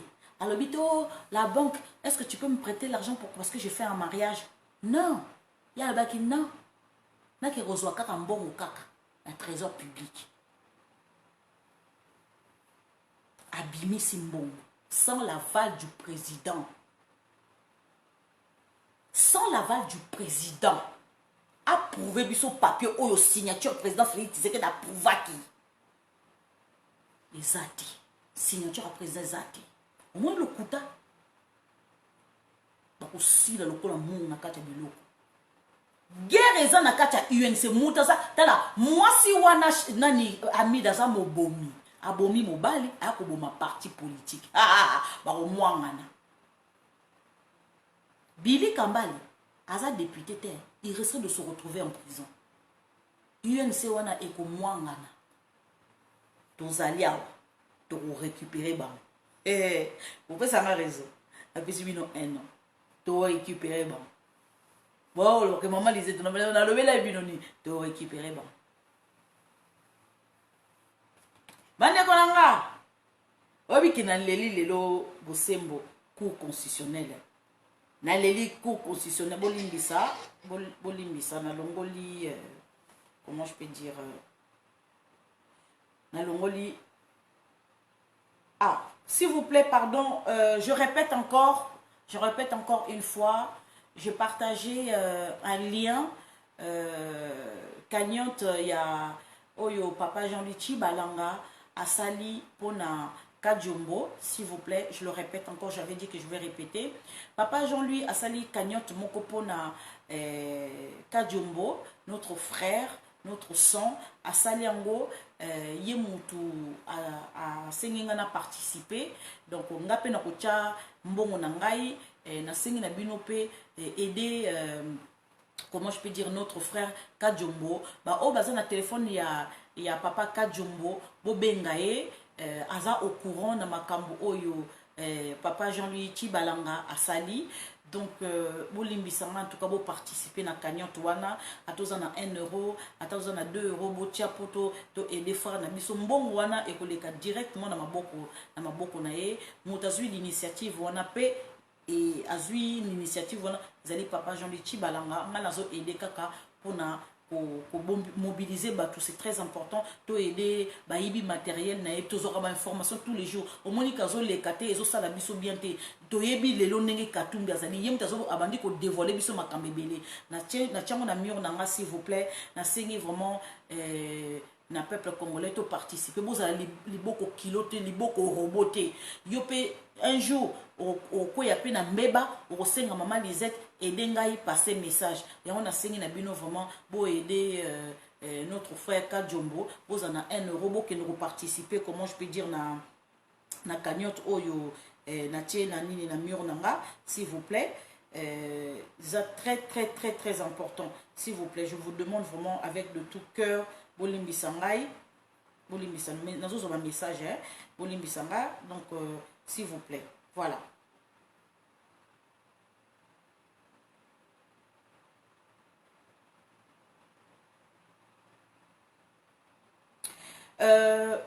bien surtout il y a caméra a été saisi bien surtout il y a caméra même nakati il y a balobi selon greffier de la cour d'appel toutes les parcelles de condamnés acquises en période suspecte de la somme de 7 millions de dollars de caméras logées dans une banque sont ainsi saisis. Donc bien il y a caméras surtout banda connaît surtout au na Congo, en Afrique du Sud, en France, en Canada, en Grèce, partout. Donc à Sombaki, ils allaient saisir. Donc même 7 millions au yabana qui compter que ceux qui a bimi à recevoir 7 millions on a saisir en gros. Voilà. Donc voilà, na opé sebino message et puis les sous na loi maman gouverneur Fifi Masuka entame une série de visites d'inspection dans les entreprises minières. Donc moi sur azamakambo maman Fifi azamakambo pourquoi parce que tout le monde souvent frère na biso bazo manifester par rapport à l'entreprise et chinois de bazo sa ba kanaï ba vivre dans condition moko médiocre dans condition moko vraiment ils a eza condition moko vraiment okondima te on dirait bara bazomona biso bato pamba bango bazoso baminere na biso tozolala na se na mabele bango bazolia bien. Donc mama Fifi Masuka azosala tourner na baentreprise wana bakare minier wana ya bachinois akomona condition nini bacompatriote nene balalaka. Vraiment, c'est très important, maman Fifi. Je t'encourage énormément. Kamata bisous. Moi, je sais que tu me suis. Na Twitter, maman Fifi. En tout cas, mbote mini place Yozali, voilà. Donc, je t'embrasse très fort, maman Fifi. Et donc, c'est très important. Boza nasi maman Fifi payant. On a aussi un cagnotte oyo nani. Comment je peux dire?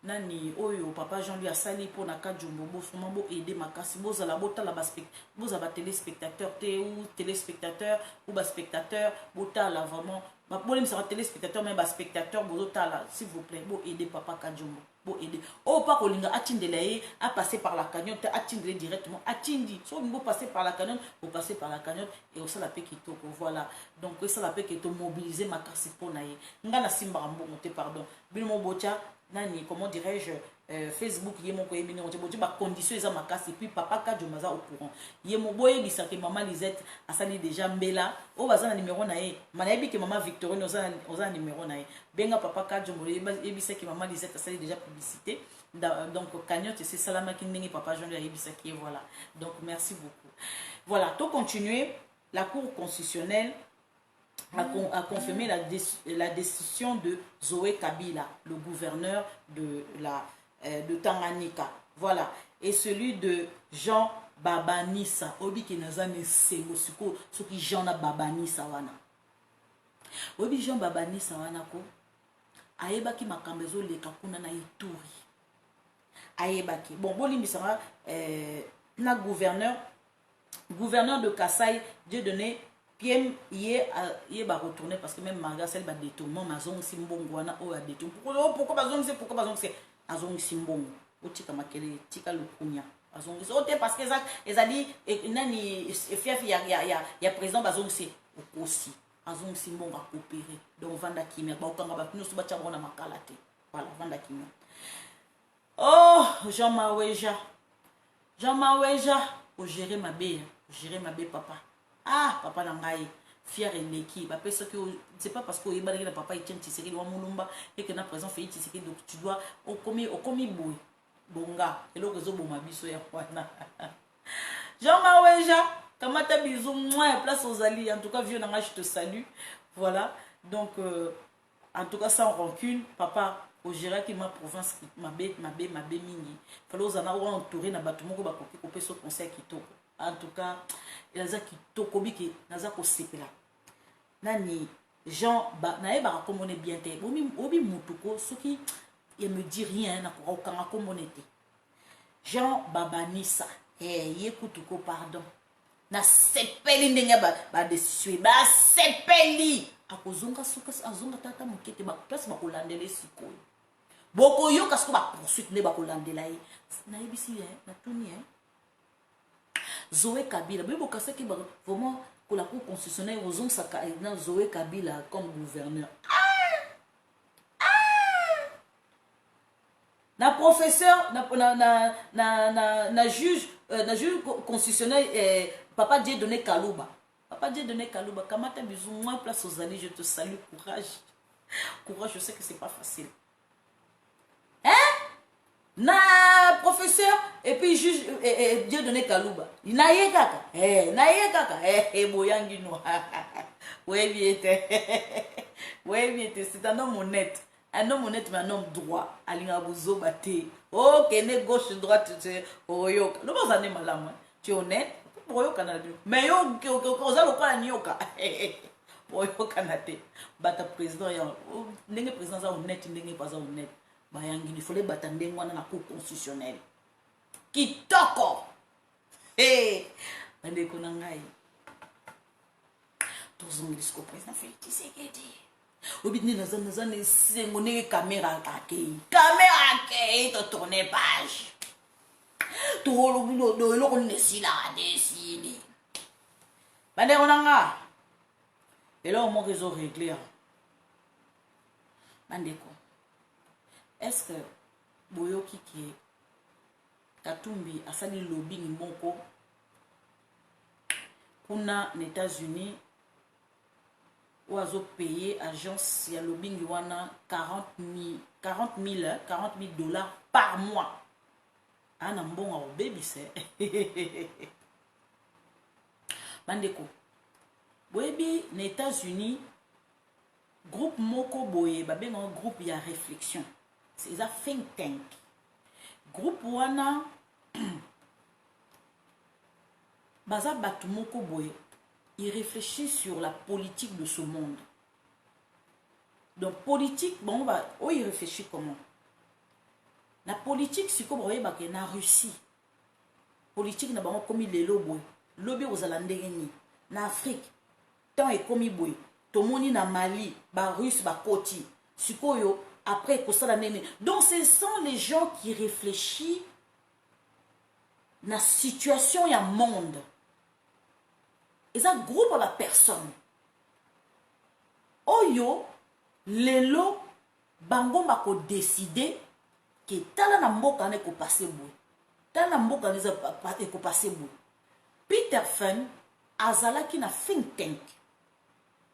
Parmi bato ils font partie, parmi bato baza na kata think tank ye Peter Fenn azali. Peter Fenn azali ami ya Katumbi. Ye muta azwa Katumbi a memaye na think tank wana.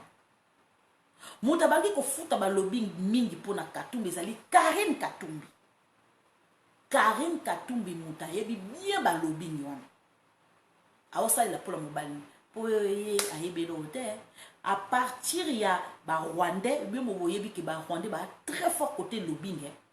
Ba Rwandais wana, ba Kagame wana. Bazama casse côté lobbying ba yebi côté wana biso skoto lala pongi to yebe lo côté biso ka ngulu yenge karabwe mais bango ba ki ko travail skolo ko la kongola la muki to bi ke to tika sute lokola ye Karim azali nyesi soki ya Kagame ba uta kuna ayebi masolo ya mbo amema sikoyo Katumbi mo uta poissonnier akenda na yesikoyo alakisi etala izarabu neto zolo basikoyo bafutaki balobi nango bafuta 40 000 dollars par mois po balobela ye kaka po lelo ou lodo baki lobby akoma président de la République arope sa programme na ye bandeko nanga nani Peter Fenn a memi Katumbi na think tank wana a présenté bangoye ye Katumbi a sali lobbying na ye. Par la suite Katumbi a memi président Félix Tshisekedi et pas un groupe wana think tank a ebisi bango baza boye baza bango ba bengo ko quoi ba décideurs. Voilà, ce sont les décideurs. Groupe moko ya batube yo y réfléchit eza lokwa bandoki bazomona musika makambo ko passer na Afrique makambo ko passer na Amérique makambo ko passer na Asie makambo ko passer na Europe makambo ko passer na Afrique. Un groupe de réflexion.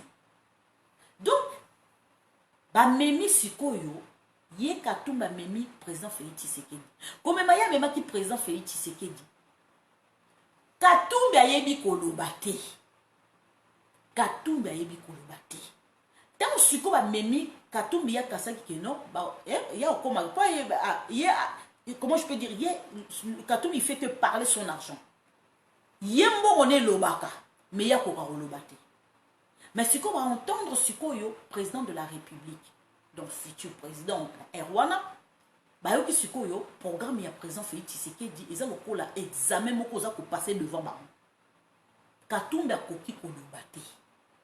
Donc Katumbi akoki kolobate ba tout ce que président Félix Tshisekedi programme nini oza nango pona Afrique programme oza nini pona comment je peux dire pays na banano na pays na yo après Afrique parce que bango ba moni déjà makambo ko ya en Afrique parce que bango baza na besoin d'investir na carte Afrique siko ba ko tala nana ko gérer siko Afrique programme ya kitoko. Il y a développement, ce que ça peut na idée na bango, ce que ça idée na bango correspond un peu na moto à diriger Congo, na moto à diriger par comme appelle président Union africaine.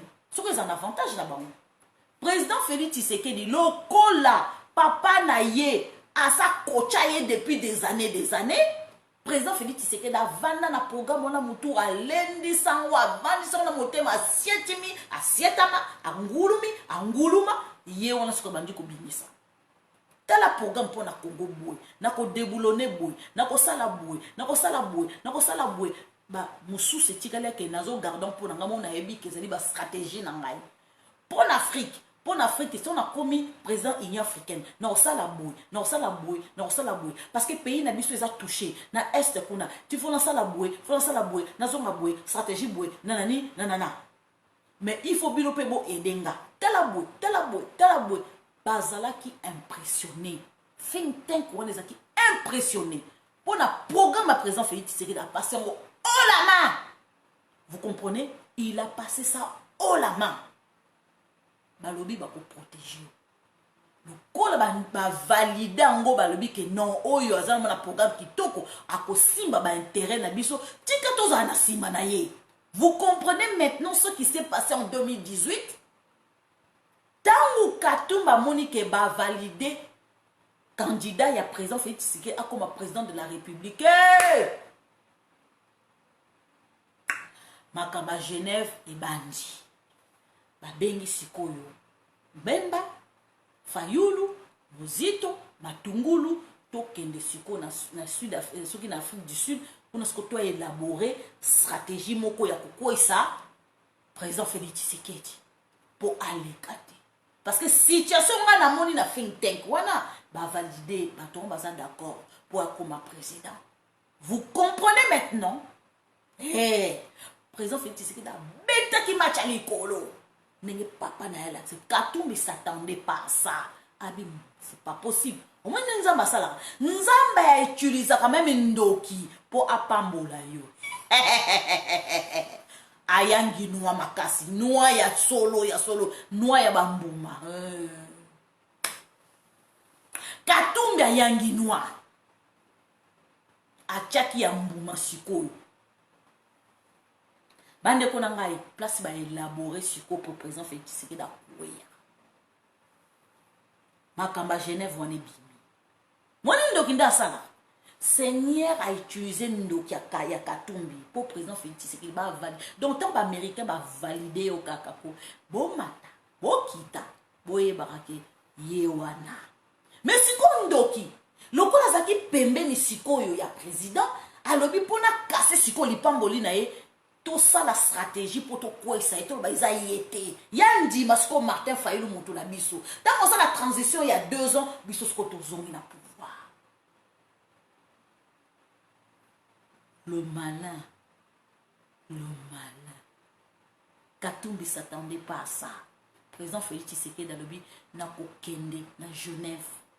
Président Félix Tshisekedi allait là bas défi abiso ki na ke na Genève té bakomona ngake omoni alingi ko participer té omoni tozo so makamba Congo poto zo ba décision pona Congo ya alingi ko participer té bakoya ko boakela nga lisuma zazu bakoloba na ningi bato baloba té nakinde oye koya ya mais ba américain tant ba valida ki déjà avalwana ba valider ba tchosko ye président bako banda ki déjà ko kenge la président Félix Tshisekedi kuna na Genève pe ba yebisa ki président Félix Tshisekedi keba piège ezali po ba yebi ki ba piéger avant de tikala ki pas président signature elongwe ba ke Kenya ba ko pour ça campagne électorale ba américain bazaki na sima président baza ko batela ye Kabila yebaki yango moni moyen empêcher za la quitter.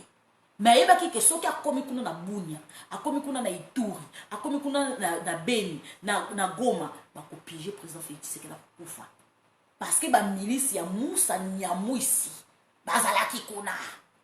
Beaucoup mona ki beaucoup na Beni, je crois ils na Beni ou na Bunia, président Félix Tshisekedi a saki demi-tour. Je crois na Beni, a saki demi-tour. Ou ba linga ba boma président na biso. On l'avait déjà averti. Ba américain ta ba protéger ba ezaka visible té ezaka invisible ba bomba na sima na ndenge moko stratégique donc makambo ya Genève wana tango ebeti poto epesi libabe Katumbi adasuki depuis jour wana lobi ke ngate siko kindoki siko ekomi komona na vis-à-vis. Félix Tshisekedi c'est mon frère, c'est mon candidat. Wana zolobi on pona monoko moteme lobi bongote. Monoko elobi mais moteme lobi bongote. Vous comprenez? C'est ça ndoki. C'est ça ndoki. Memba lokola mungala ko. Lokola biso bangala. Non, na lobi mbepo memba za moitié. Azwa ya moitié ya bangala. Aza mungala te, aza moitié. Foboiba, yaza moitié. Dokola yazo siko haya na éducation bangala siko yesu a bomba kate. Alobi ngai na bomwe. Président Félix Tshisekedi akokomaka président de la République. Mungala siko abombi te mungala bombi ndokinete. Mbeba bomba kiki ndokinete alobi. Oyo nani métis wana zolo mulai wana zola piksu ya canard ya bomba kango yaz c'est mon frère c'est mon candidat ya bakokolo bana cesse ya kokufa siko mbemba zo siko abimisi ngo likolo. Est-ce que vous comprenez? Abimisi ngo likolo abi non yé président Félix Tshisekedi ngana bomoy président Félix Tshisekedi kokomaka président de la République. Martin Fayulu a eu liboma. Place liboma Martin Fayulu le koma ki ya mwana. Vine mobimba apporta kaka numéro 4. Vine mobimba babiso ko longoli numéro 4 yokufi.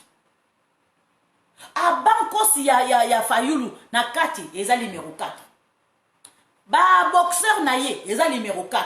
Chaussette numéro 4. Yo karamaka na 4 wana pour toujours. Pour ce ko longoli 4 wana yo odaye. Yo moni ke seye ils sont trop boni. Bomona ki kaka wana danse wana kaka kangame na ngoka. Oya che tak tak tak tak tak tak tak tak. Danse ngo ya ngwana. Soki omoni oningo konda oke na mwa nzemba ngo mwa ongo konda mwa maboko kwa biso ifo maboko na biso evimba toningo konda mwa to salika pa moi ni moi ozo perdre moi ba graisse moi moke na banzembo wana voilà. Moi disais ta suka boyangi moi. Bande kona ngai place mo kindoke bandi siko wana. Campagne électorale yemoko na yebisa kibino ke après Lubumbashi, après Kasai tant le président Félix Tshisekedi assise qui tant assise pala comme attends le roi Kasai fallait abanda bandundu yemoko Peter Fan aye ba eko pesa ye message en personne que ba fin tank wana ba valider comme président de la République. Ezayo. Motako atomboli soki nani yewana moto nzamba atomboli yewana lakisa mosapi yewana à partir awana siko protection makasi batindele siko bata invisible bata seya ba protéger Kabila jour kaka ba programme ba proclamer kaka nini résultat. Je vous ai dit et je le répète encore, Kabila zaki ba service de renseignement russe mutobaki ko protéger pour ko renseigner. À part bango mutu mususa sakite parce que zaki suna confiance sur ba mérité te ya ba américain te yango bomona ki Kabila baki ko tambola abaki ko zo sous avion te abaki ko tambola kaka comment je vais na ba voiture yemo abazo ka azo conduire car na yemoko ba portable soki repérable traçable abazo ba vieille moto ola wana o zaki nango na maki Kabila baki ko bima donc abobima ndeka abobima liboso te. Il ne sortait plus comme avant. Ainsi de suite. Kabila vous avez vu, vous avez remarqué que Kabila la sous awate la sous na kingakati te akomi kolala awa komi kolala pour ba repérer te pour mona kike ba service de renseignement KGB ba yebise ba lobby soki yo proclamer kaka Shadar omoni ba drone wana eza likolo wana ko et si déjà ba tie cible nango bako kitila ko bombo moko bino bo mwanga ko exister souté ba yebisa ki Kabila bongo bayebisaki Kabila bongo moni ndenge eza wana ko yebaka ke pesa résultat Katumbi ndenge aza wana Katumbi malgré Genève amoni ka réussir te Katumbi atika likambo ndoki te obi aza vrai ndoki oya président Félix Tshisekedi eza Martin Fayulu te ndoki ya président Félix Tshisekedi eza pe Kabila te eza Jeannette te ezali Olive Lembe te eza bakamita tout te osoki neli te vrai ennemi à présent Félix Tshisekedi ezali Katumbi celui qui a dit Yuda c'est mon frère c'est mon candidat na Zolobo Zolo kola Cléopâtre c'est le lion de Cléopâtre c'est le roi des animaux ba Zolobo ndoki o baloba ke ba Kongo baloba ndoki ankule mpimpita o ba ke lisu likolo a lisu oyo ndoki bozo mone ndenga aza pe mo mone mo nini aza obi ke soki bomoni molimo na maseke aza nango ondi mate bozo ba pe mobali ye wana kendego okulata molimo milimo moke ekelekati na tata wana tikite Katumbi tiki président te tiake ko futa entreprise israélien ba entreprise wana ekendaka ba pays belé africain bango ba trichaka kaka boyoki na Côte d'Ivoire Ouattara a gagné na 98%. 98%. Les entreprises israéliennes bango ba tambolaka ba élection ko ba yaka ba trichaka Moutouni sote utiliser entreprise wana Katumbi utiliser batuna Katumbi azwa résultat wana sans que ba proclamer ko akeko lakisa ba père na ye banani comment dirais-je ba Kagame akela kisa bango kuna tala résultat yango batuni Katumbi résultat mozo ndenge nini nanga peso résultat Katumbi azinga monoka koka koloba te na yango na sengi na bino bandeko nanga livre ya papa Jean-Luc Balanga oya ko rater livre wana ko Italie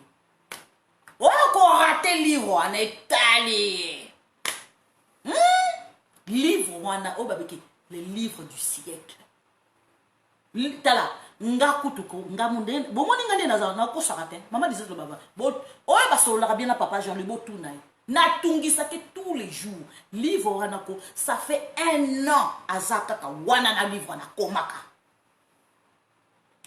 enquête sur enquête livre ça fait 1 an et demi azana ngoka kawana poebima ezabo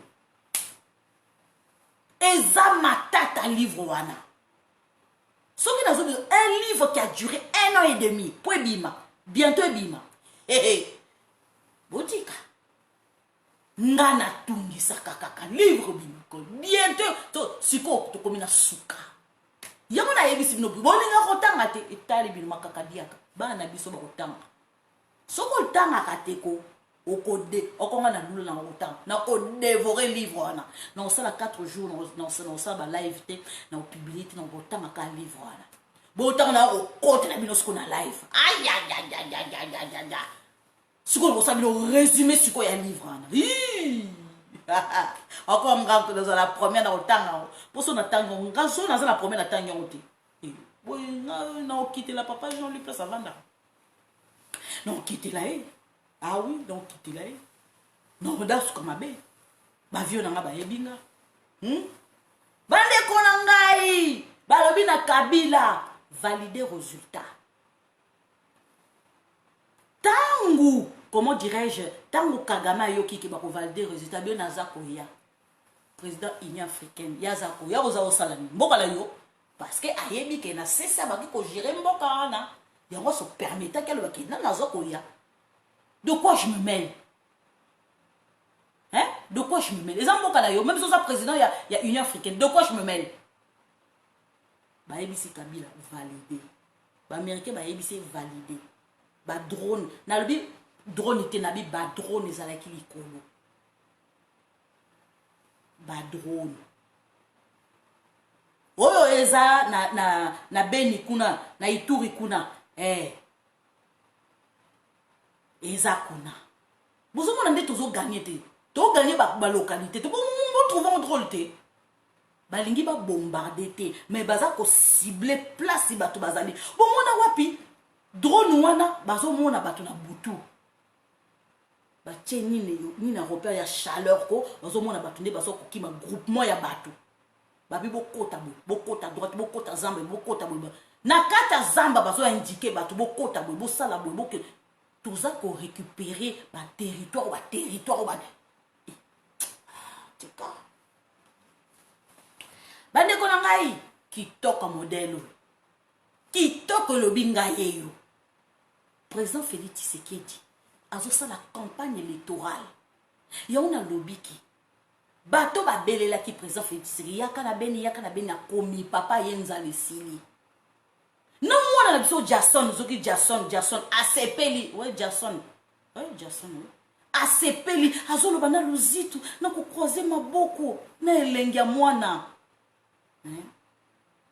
alobi tu es mon fils je vous laisserai jamais tanga lobi bongo soki conseiller conseiller président soki collaborateur à président ameka ndenge caméra salaki ke a président Félix Tshisekedi nzambe na ngai président Félix Tshisekedi kisangani azwa soki coiffeur na ye caméra ke zwa coiffeur moko akokani na coiffeur oyo akoifaki président Félix Tshisekedi baya kompose de mutu ya président Félix Tshisekedi boyebisanga caméra mutu wana bima mutu wana bima makambo caméra salaki